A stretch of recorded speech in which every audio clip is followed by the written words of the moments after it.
जो पीड़ित समाज है वो कराहता है, उसकी कराह उसके रचयिता से, उसके स्रोत से, उसके कारण से नहीं सहा जाता और वो करुणा करके इस धराधाम पर अवतरित होता है। ये बात समझे? अवतार में ये हेतु, ये नहीं कि एक व्यक्ति विकास करता है और उस समय तुरंत परमात्मा बन जाता है और वो सबका रक्षण करने लगता है, ऐसा नहीं। फिर वो परमात्मा स्वयं को एक व्यक्ति विशेष के रूप में प्रकट करके, अपनी शक्ति को प्रकट करके, हमारे यहाँ अवतार के कई भेद माने हुए हैं, आवेशावतार, प्रवेशावतार, नित्यावतार, निमित्यावतार, अंशावतार, पूर्णावतार, एक ये तो पूरा दर्शन शास्त्र है। इस प्रकार के कई भेदों में परमात्मा की शक्ति का आविर्भाव होता है और वह काम क्या करती है? कहा असुर आर्य, जो लोग ऐसे परसत्व का अपहरण करके उस पर अपना स्वामित्व जनाते हैं उनको कहा गया है असुर। भगवान ने कहा दुनिया में दो प्रकार के मनुष्य समुदाय, भूत समुदाय, दो भूत स्वर्गम लोके अस्मिन दैव आसुर एवं, देवता और असुर। देवता माने देवता, लेवता नहीं, सीधा सा अर्थ है। देवता माने देवता, तो जो देवता है वो देव है, जो लेवता हो जाता है वो असुर कहा जाता है। वहां देने की बात नहीं है, तो लेने की बात है। हर एक आदमी ये सोचता है कि जो हो हमें मिल जाए। जहां देने की प्रवृत्ति है वही दिव्यता है, और जहां केवल ग्रहण करने की प्रवृत्ति है वही आसुरी प्रवृत्ति है। असुर सुर रमंदे की असुर, ये असुर शब्द की व्याख्या की गई। जो विषयों में ही रमन कर रहा है, प्राणों में ही रमन कर रहा है, वो असुर है। ऐसे असुर भाव की जब प्रधानता हो जाती है समाज में, तो परमात्मा करुणा करके उसमें असुरों का भी उद्धार करता है। क्योंकि असुर भाव में आबद्ध हो जाने से वह प्राणी भी तो आखिर अपने लक्ष्य से वंचित हो जाता है। आप सोचिए, असुर भाव में आबद्ध होने पर वह जिसको पीड़ित करता है वही नहीं दुखी होता, बल्कि वो स्वयं दुखी होता है। शास्त्र का एक सिद्धांत है, जब तक आप दूसरे को, यानी जब तक आप स्वयं को दुखी न कर ले तब तक आप दूसरे को दुख नहीं पहुंचा सकते। क्यों भाई? कैसे? कहा आपको क्या कहते हैं, आप क्यों दुख दे रहे हो? तो दुख दे रहे हो माने क्या होता है? दुख आपके पास है तुम तो दे रहे पहले दुख का आपने संग्रह किया तो आपने देना शुरू किया। यदि आपके पास दुख न होगा तो कहां से देते हैं? अरे भाई, सुख यदि होगा तो आप सुख देंगे, दुख होगा तो दुख देंगे। एक संत थे, संत, उनसे किसी ने कहा कि आपको कुछ लोग गाली दे रहे हैं। उन्होंने क्या कहा? कहा दे रहे हैं, कुछ ले तो नहीं रहे देने की आदत तो पड़ रही है, आज गाली दे रहे हैं, कुछ और देंगे, देना तो सीखा। तो जो देता है, मेरे कहने की प्राय जिसके पास जो है वही देगा। आपके पास जब दुख होता है तब आप दुख देते हैं, आपके पास जब सुख होता है तो आप सुख देते हैं। तो असुर वृत्ति को प्राप्त हुआ व्यक्ति जो दूसरे को दुख दे रहा है, उसके पास भी तो दुख ही है और कुछ है। आप देखे कहीं चोर, डाकू, उचक्के, लूट मार करने वाले या बेईमान को शांति की नींद सोते? मैंने तो नहीं देखा कभी। सारी दुनिया में घूमकर मैंने ऐसे आदमी को नहीं पाया जो अन्यायी, अत्याचारी हो और सुख की नींद सोता हो। याद, इसलिए हमेशा याद रखो, जब आप ये देखेंगे कि असुर वृत्ति को प्राप्त हुआ व्यक्ति दूसरे के लिए दुख का हेतु बना है, तो वह स्वयं भी महान दुखी होता है। तो भगवान का जो अवतार होता है वो नहीं केवल जो दुखी है उसके दुख को दूर करने के लिए, उसके दुख को तो दूर करते ही हैं और उस असुर का भी वो उद्धार करते हैं। उद्धार मान जानते क्या होता है? उद्धार, उद्धार शब्द का संस्कृत में अर्थ होता है उतहरति। उतहार शब्द है जिसे उद्धार शब्द बना है। शुद्ध शब्द क्या है? उतहार। हार माने उठाना, खींचना, और उत माने ऊपर। जो पंख में गड़ा हुआ है, तुलसीदास ने लिखा ना कि असुरों का उद्धार करते भगवान। उद्धार कौन करते? वो जो प्रकृति के पंख में चिपक गए हैं, गड़ गए हैं, लीन हो गए हैं, बेचारे डूब गए हैं, उससे उनको ऊपर उठाते हैं भगवान। कैसे उठाते हैं? उससे वंचित करके, मार करके। तो असुर मारी था पई सुरन और आखई निज श्रुति से तू जग विस्तार विशद जस राम जन्म करे। ये भगवान के अवतार का हेतु, वह जीवों के उद्धार के लिए, जो आसुरी योनि में पहुंच गए हैं उनके उद्धार के लिए, और जो आसुरी प्रवृत्तियों वाले से पीड़ित है उनके लिए उद्धार के लिए। क्योंकि जो आसुरी प्रवृत्ति में रहते हैं वो अधिक साधन से दब गए हैं, और जो आसुरी संपत्ति के द्वारा पीड़ित हैं वो अपने साधन से वंचित कर दिए गए हैं। ये बात समझे? दुनिया में दो प्रकार के व्यक्ति मरते हैं, एक तो बहुत खाकर और एक भूख से। क्या समझे? जितने आदमी बहुत ज्यादा खाकर मरते हैं, कम खाकर कहीं नहीं मरता कोई। अधिकांश लोग तो बहुत खाकर मरते हैं, और कुछ लोग अभाव में, जैसे इथियोपिया में हो रहा है, भूख से मरते हैं। लेकिन कम खाकर, नीमक खाकर कोई नहीं मरता। अपनी ओर भले मर जाए, ये नियम है। जो अशुद्ध हैं उनकी यह स्थिति होती है कि उनके पास बहुत खा ले, इसलिए उनकी गति दब गई, वो दब गए, नीचे दब गए। और दूसरे जो है, जो वंचित हो गए, उनके पास कुछ नहीं है, इसलिए वो साधन से वंचित है। एक साधन से वंचित कर दिए गए हैं और एक साधन में लीन हो गए हैं। दोनों की स्थिति बड़ी दुखद है। भगवान अवतार लेकर दोनों को ऊपर उठा लेते हैं, उतार दोनों को ऊपर उठा लेते हैं। असुर को मार करके और उसके उस अधिकार से वंचित करके उसे ऊपर उठाते हैं, और उन दीनों की सहायता करके, उनको साधन प्रदान करके उनको अपने स्तर से ऊंचे उठाते हैं। ये धर्म की प्रस्थापना है, जहां सबको समान रूप से साधन की सामग्री उपलब्ध हो जाए। धर्म किसे कहते हैं? परमार्थ के साधन को धर्म कहते हैं। धर्म जो है वो परमार्थ का साधन है। परम अर्थ माने पूर्णत्व की प्राप्ति। फिर से याद रख लो, पूर्णत्व की प्राप्ति के साधन का नाम धर्म है। और ये मेरी परिभाषा सुनो,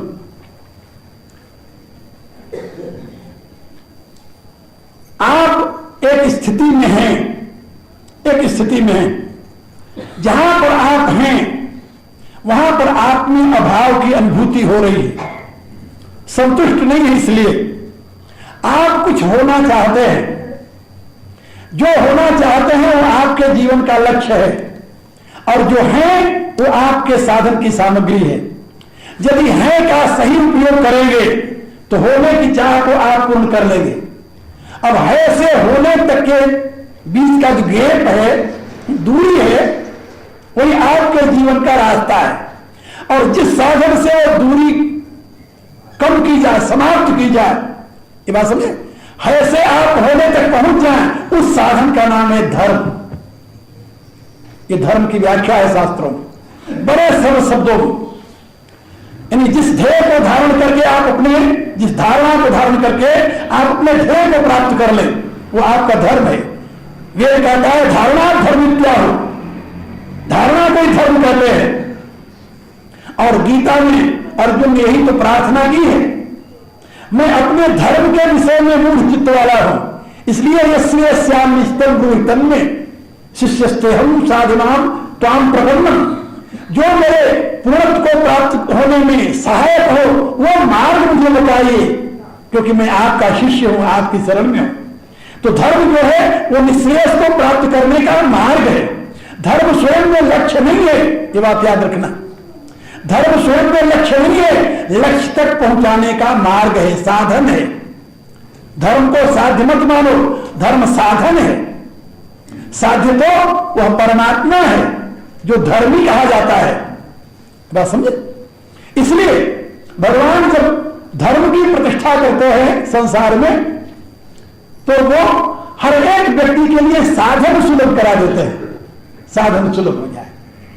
जो साधन की अधिकता से दबा हुआ है उसको मुक्त कर देते हैं, और जो साधन के अभाव में निष्क्रिय हो गया है उसको साधन प्रदान कर देते हैं।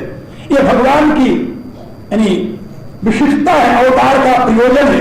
इसीलिए तुलसीदास जी लिखते हैं कि जब भगवान राम असुरों को मार करके राज सिंहासन पर बैठे तो उसमें सारा त्रिलोकी जो था वो प्रशांत हो गया और सबके जीवन में धर्म की प्रतिष्ठा हो गई। राम राज्य बैठे त्रैलोका हर्षित भयऊ गयऊ सब सोता बैर न कर काहू सब कोई। राम राज्य में कोई किसी से बैर नहीं करता था। क्या नहीं करता था जानते हो?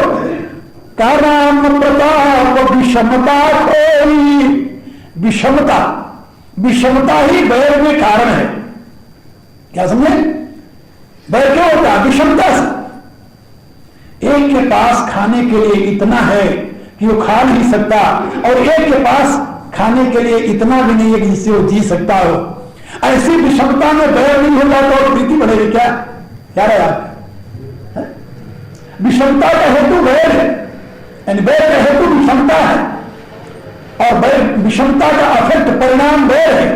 इसलिए समाज से जब तक विषमता नहीं जाती तब तक समाज में प्रीति का साम्राज्य नहीं हो सकता, तब तक बैर बना रहेगा। इसलिए समाज से विषमता को दूर करने के लिए भगवान राम का रास्ता अपनाना पड़ेगा। उन्होंने आदर्श रूप में करके दिखाया, करके दिखाया, कहकर नहीं बताया, करके दिखाया। आप देखिए, एक दिन हम चिंतन कर रहे थे भगवान राम और भगवान के कृष्ण के चरित्र को।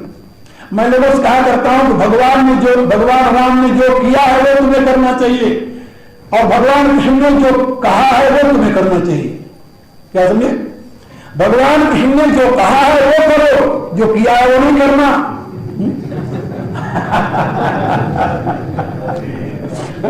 और भगवान राम जो किए हैं वो करो, वो कहे भी नहीं और किए भी हैं।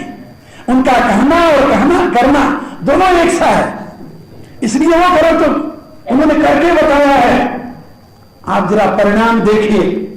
परिणाम वाल्मीकि रामायण के उत्तरकांड में है और रामायण में तुलसीदास जी ने ये उद्धृत किया है। भगवती पार्वती ये प्रश्न करती है, प्रजा सहित रघुवंश मणिकिन गौने निज धाम। भगवान राम अपने संपूर्ण प्रजा को लेकर के अपने धाम को जाते हैं, संपूर्ण प्रजा को लेकर के। और जो रह गया अपनी रुचि से रह गया और रहा तो सारी अयोध्या को सरजू में लीन हो गई।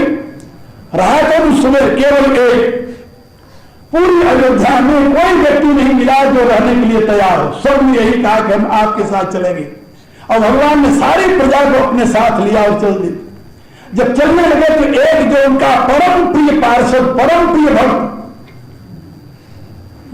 वो देखा तो वो साथ में नहीं है। भगवान ने स्मरण किया, मारुति कहां है? इतने भगवान मारुति आगे चरणों में खड़े हो गए।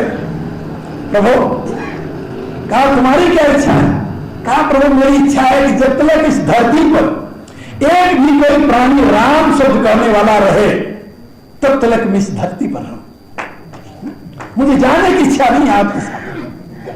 एक केवल व्यक्ति हनुमान जी रह गए और सारी अयोध्या की प्रजा राम के साथ चली। ये तो राम ने किया और करके बताया अपने जीवन से।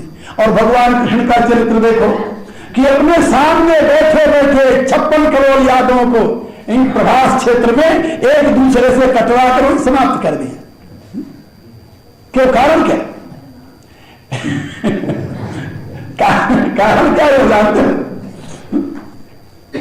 भगवान राम सारी प्रजा को अपने आदर्श द्वारा एक ऐसा मार्ग प्रशस्त किए जिससे कि सभी के सभी सब दुख वर्जित प्रजा सुखारी और सब गुणज्ञ पंडित सब ज्ञानी सब कृतज्ञ नहीं कपट सयानी। ऐसी प्रजा हो गई राम की। लेकिन भगवान कृष्ण के रहते हुए सारे के सारे यादव मदिरा पी करके मस्त रहने लगे। एक भी उनकी बात सुनने के लिए तैयार नहीं हुआ और उनके द्वारा अनुरक्षित होने से इतना अहंकार बढ़ गया। भगवान ने देखा कि मैं तो पृथ्वी का भार उतारने आया था और ये तो मेरे नाते और बड़ा भार तैयार हो गया। यदि मैं इनको छोड़कर जाऊंगा तो ये क्या गति बनाएंगे। इसलिए अपने संकल्प से वही बैठे बैठे प्रभास क्षेत्र में आराम से बैठे बैठे वही यादों में कला किया और सब आपस में एक दूसरे के साथ लड़कर के समाप्त हो गए। मेरे कहने का अभिप्राय, इसलिए भगवान ने जो कहा है गीता में वो करोगे। भगवान ने स्वयं कहा एवं मत मिदम नित्यम अनुतिष्ठन्ति मानवा श्रद्धावंतो अनुसूयंतो मुच्यन्ते देवकर्म भी। बताए हुए मार्ग का जो मनुष्य अनुष्ठान करेगा श्रद्धा और दोष दृष्टि से रहित होकर वह समस्त कर्म बंधनों से मुक्त हो जाएगा। इदम ज्ञानम उपासनागता सर्वे भयायंती प्रलय न बसंत। ये मेरे ज्ञान का आश्रय लेने वाला मनुष्य मेरे भाव को ईश्वरत्व को प्राप्त कर लेगा। वह शरीर के आदि में उत्पन्न नहीं होगा और शरीर के अंत में प्रलय के दुख से पीड़ित नहीं होगा। ये भगवान का निर्देश है।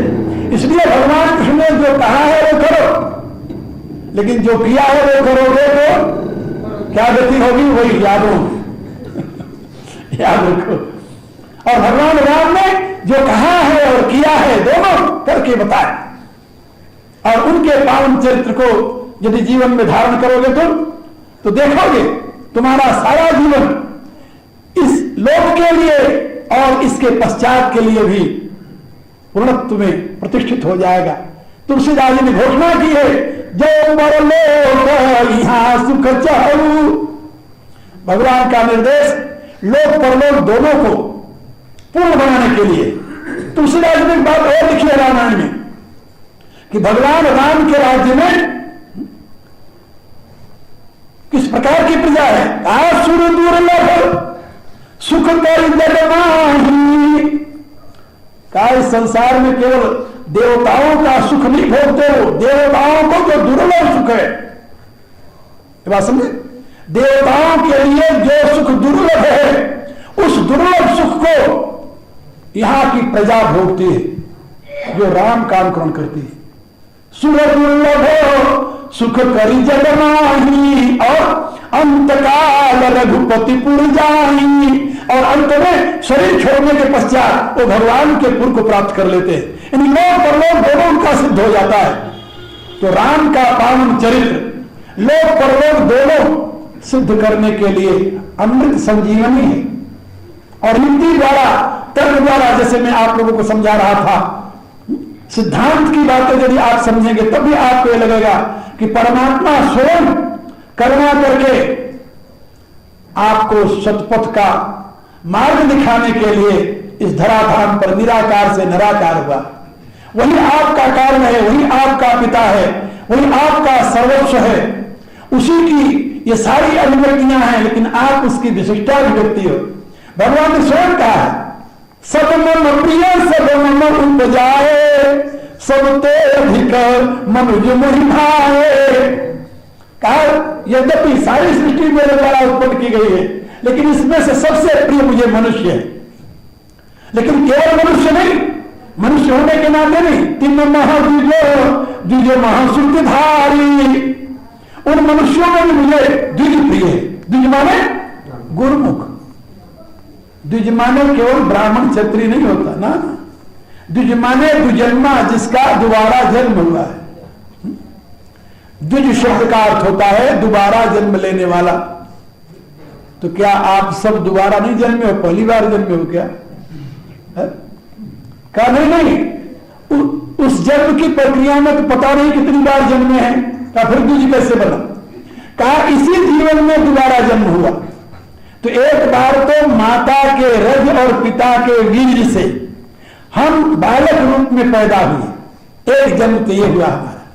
और दोबारा जन्म कब होता है? जब सावित्री माता आचार्य पिता, जब गुरु रूपी पिता और सावित्री रूपी मां के गर्भ से, विद्या रूपी मां के गर्भ से हमारा दूसरा जन्म होता है। इसको दूसरे शब्दों में गुरुमुख कहते हैं। जब आपकी बुद्धि का संस्कार होता है तब आप द्विज बनते हैं। नहीं तो जन्म से आप द्विज नहीं है।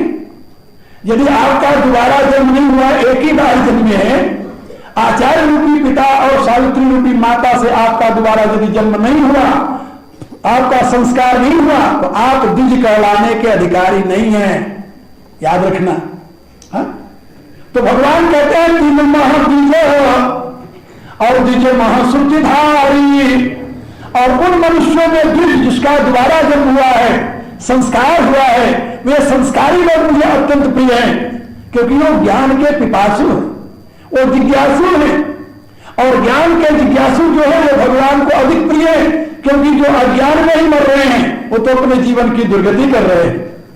इसलिए तीन महाद्विजो, ये दुजन्मा, और तीन महाश्रुतिधारी, और उन द्विजों में भी श्रुतिधारी जो वैदिक ज्ञान के भाजन बन गए हैं।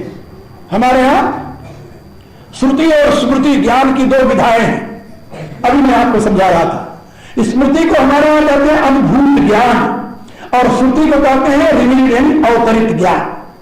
और उन मनुष्यों में जो द्विज बने हैं, उनमें भी जो श्रुतिधारी हैं, जो अवतरित ज्ञान के भाजन बन गए हैं, आप जरा सोचिए कितने महान होंगे।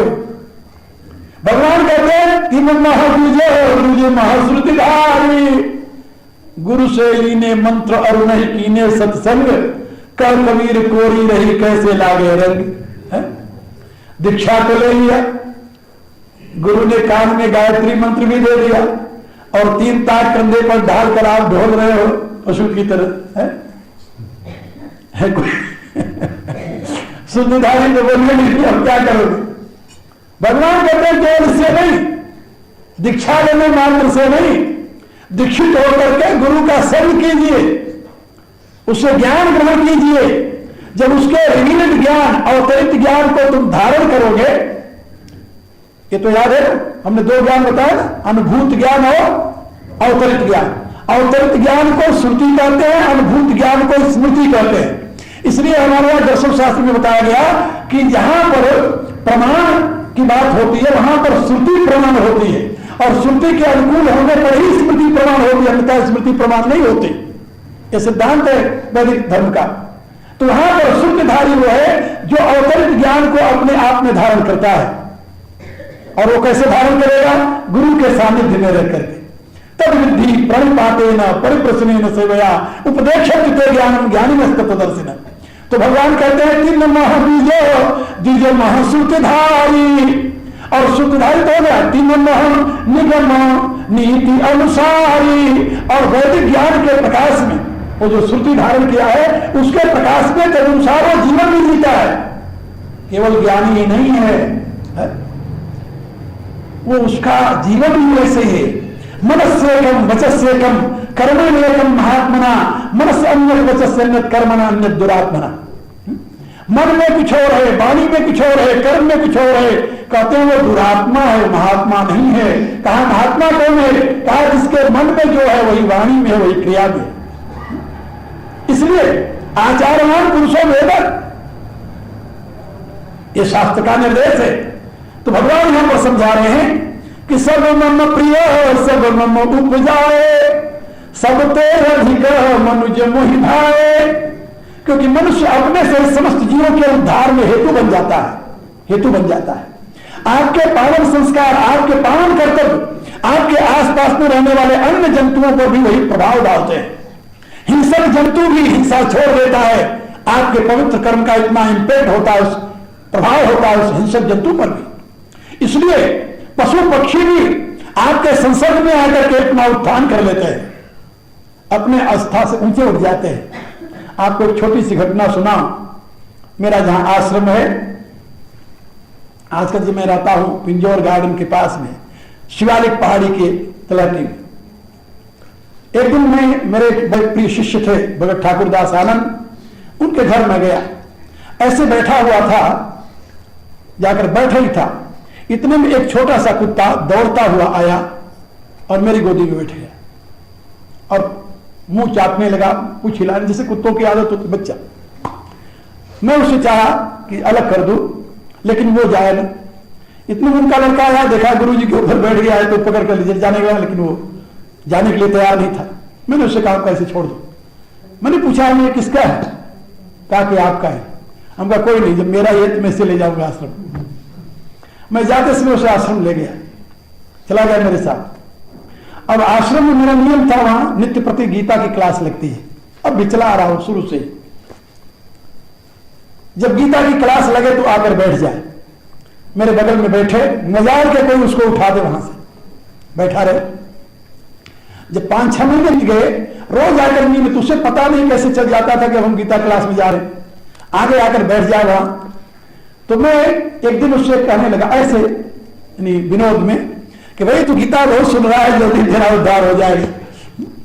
अब ये लोग पूछे हैं मेरे साथ जो रहने वाले थे मेरे शिष्य लोग कि ये कौन है? का पता नहीं कौन है, लेकिन है कोई संस्कारी जी। तो मैंने श्रीमद् भागवत में वो यानी भरत का चरित्र पढ़ा है, जो अपने हरिण प्रेम से मर करके हरिण बने और पुनः वो जाकर के ऋषियों के आश्रम में रहने लगे, उनके जूठे पत्तल खा करके उन्होंने अपना शरीर छोड़ा। अब वो कुत्ता 6 महीने का हो गया, बड़ा तगड़ा और बहुत सुंदर। एक दिन बाद वो मेरे बिना कहीं नहीं जाता था। एक दिन की बात, एक मेरे शिष्य आए, उनके साथ वो पीछे लग गए तो नदी थी, नदी पर से लौटा दिया उसे, लेकिन फिर वो पीछे दौड़ा गया और उनके देखते देखते वो दौड़ करके गया। उधर से ट्रक आ रहा था, छलांग मार दी ट्रक के आगे और वही टक्कर लगी, मर गया। वो बड़े घबराए, गुरुजी सुनेंगे तो उनको बड़ा दुख होगा, तो बहुत प्यार करते हैं गुरुजी से। अब हम इंतजार कर रहे हैं, उसका नाम रखा था विक्की। भाई विक्की कहाँ गया? सायंकाल को मैंने 2 लड़के भेजे कि जाकर विक्की का पता लगाओ, कहाँ गया? तो कहीं नहीं जाता था। वो गया तो वहां हमारे सामने HMT है, हिंदुस्तान मशीन टूल्स का बहुत बड़ा कारखाना है। वहां के लोगों ने कहा कि वो गुरुजी का कुत्ता तो मर गया। कहाँ है? बताया कि वो पड़ा हुआ है वहां पर, वो ट्रक की टक्कर लगी, मर गया। तो उन लोगों ने देखा, उसे उठाकर ले आए, कपड़े उपड़े लपेटे, उस पर उसको दफनाया उसी नदी में। मेरे पास आए, बताया कि सायंकाल को उसके शोक में प्रार्थना सभा हुई, गीता का अखंड पाठ हुआ गीता के अखंड पाठ के साथ प्रार्थना सभा हुई, भजन गाए गए और उसकी आत्मा के यानी उद्धार के लिए प्रार्थना की गई। ये कहानी हो गई। क्या हुआ? थोड़े दिनों पश्चात, यानी साल भर पश्चात, हमारे एक शिष्य है लुधियाना में, उनके एक लड़का पैदा हुआ। जब वो लड़का बड़ा हुआ ना, थोड़ा सा मुश्किल से 10 महीने का, साल का, जब बोलने लगा तो बोले तो यही कहे कि गुरुजी के पास जाना, आश्रम जाना। अब वो बड़े हैरान हुए, इसको कैसे पता है गुरुजी हैं, इसको कैसे पता है आश्रम है, आश्रम जाना, गुरुजी के पास जाना। एक दिन वो रोने लगा कि हमें आश्रम जाना, गुरुजी के पास जाना। उस लड़के का बाप उसे लिया कंधे पर, बस से लुधियाना से चंडीगढ़ आया, वहां से वहां उतरा। उन दिनों हमारे यहाँ आने के लिए रास्ता नहीं था, नदी पार करके आना पड़ता था। वो नदी पार करके आए। जब वहां पहुंचा तो बड़ के नीचे चबूतरा बना करके वहीं बैठते थे और वहीं उसको बांधते थे। वहां पहुंचते हुए कहने लगा कि हम यहीं रहते थे। अपने बाप से कहने लगा कि हम यहीं रहते थे। तो उसका बाप पूछने लगा आश्रम किसको किसको जानता? कहता मैं दीदी को जानता हूं, मैं गुरुजी को जानता हूं। अब वहां कहने लगा, उसके बाप को समझ में नहीं आया कि क्या कह रहा है। कहा तुम कौन थे? तब कहा मैं विक्की था, गुरुजी हमें यहां बांधते थे और मैं यहां रहता था। अब भी वो लड़का करीब 10-12 साल का हो गया होगा और अब भी मैं उसे विक्की बुलाता हूं और वो यही कहे, 5 साल का हो गया तब तक उसे याद था कि गुरुजी हमें यहां बांधते थे, यहां गुरुजी बैठते थे, ये दीदी है। सब दीदियों को चिंता जो उस समय थी, सबको चिंता था, ये दीदी है, ये दीदी है, ये दीदी है। आप क्या कहेंगे इसको? ये हमारे साथ भी घटना है। एक कुत्ते की जोड़ी में आया हुआ प्राणी मर करके मनुष्य जोड़ी में आया। अब उसके पहले वो क्या था हमें पता नहीं, लेकिन ये हमारे सामने बीती हुई घटना है। इसलिए मैं आपको बता रहा हूं कि भगवान को मनुष्य इसलिए प्रिय है कि यदि मनुष्य सब धर्म का पालन करता है तो अन्य प्राणियों के लिए भी उनके विकास में सहयोगी बनता है।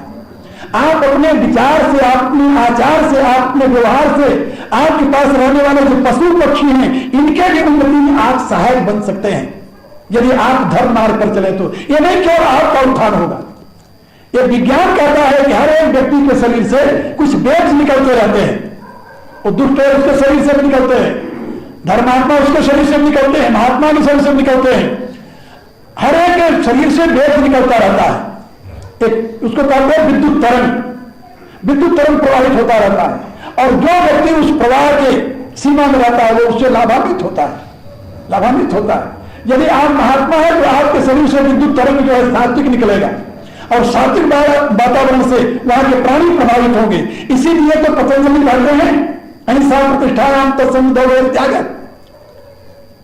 तो मैं आप लोगों को बता रहा था कि मनुष्य इसलिए भगवान को प्रिय है कि वह अपने से अनेकों के उद्धार में हेतु बनता है। लेकिन कब बनता है? जब वो द्विज बन जाए, तब जब स्वयं दीक्षित नहीं है, पशुवत पैदा हुआ, पशुवत ही रह गया, तो क्या करेगा? और द्विज होते हुए यदि शुद्धधारी नहीं है और शुद्धधारी होगी तब अनुसार आचरण नहीं करता तो क्या करेगा? इसलिए भगवान ने क्रम बताया है, तीन महाद्विज द्विज महाशुद्धधारी, तीन महानिगमान धर्म अनुसारी, इन सबके मुहिम प्रिय निज दासा। भगवान ने कहा कि वैदिक विज्ञान का अनुकरण करने का परिणाम क्या है? कहा भगवान में अनुरक्ति। यदि भगवान में अनुरक्ति नहीं है तो तुम्हारा योग व्यर्थ है, तुम्हारा ज्ञान व्यर्थ है।